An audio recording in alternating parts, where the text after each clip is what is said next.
Hi, I'm Terry Earwood. Having ridden with over 35,000 students in my career, racetrack, skid pad, autocross, one of my biggest conclusions is we all need some skid recovery work. We're going to break that down into 3 parts. We're going to call it correct, pause, and recovery, or CPR.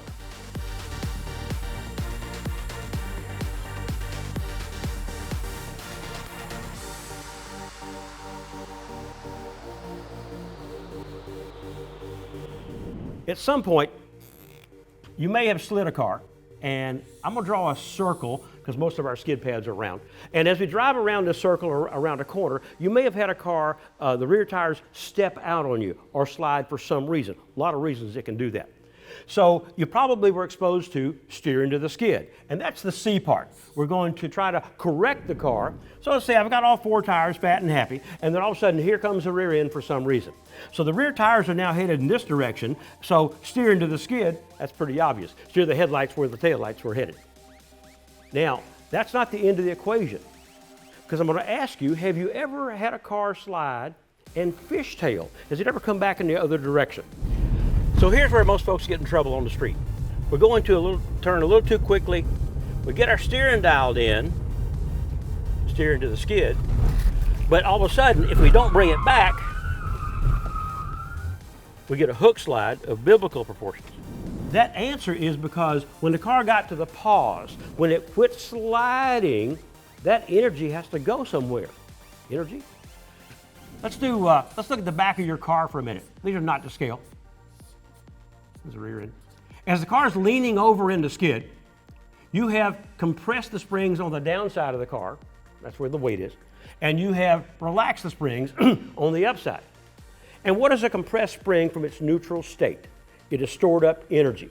So when the car quits sliding, that's our goal, when the car goes from sliding friction to rolling again, all that energy, because this outside tire takes a bite, if you will, and all that energy snaps back through the car. So we go from sliding in one direction to now sliding the other way, or a fishtail, if you will. So not only are we waiting for the pause for the car to calm down some, but at that pause, we are looking for the big recovery. The minute the car calms down, snap your hands, your front tires, to where you need to wind up. Here's the next problem, having ridden with 35,000 people in this illustrious career. The problem is the minute the car slides, every one of us in this room here are going to be looking into the skid because we're curious for some reason.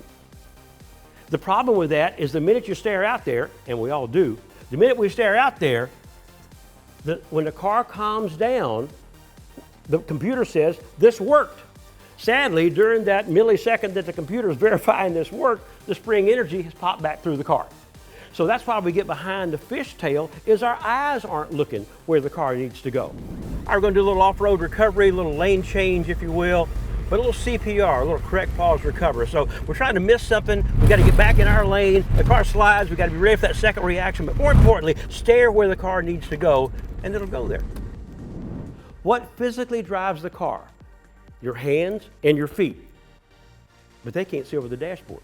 So it's critical you're staring where you need the car to wind up. So we got a little correction, a little pause, eyes where you need to wind up, and your full recovery. If this doesn't work, plan B. If you spin, both feet in. Well, one of the racing schools we teach that because with stick shift cars, get on the brake and get on the clutch.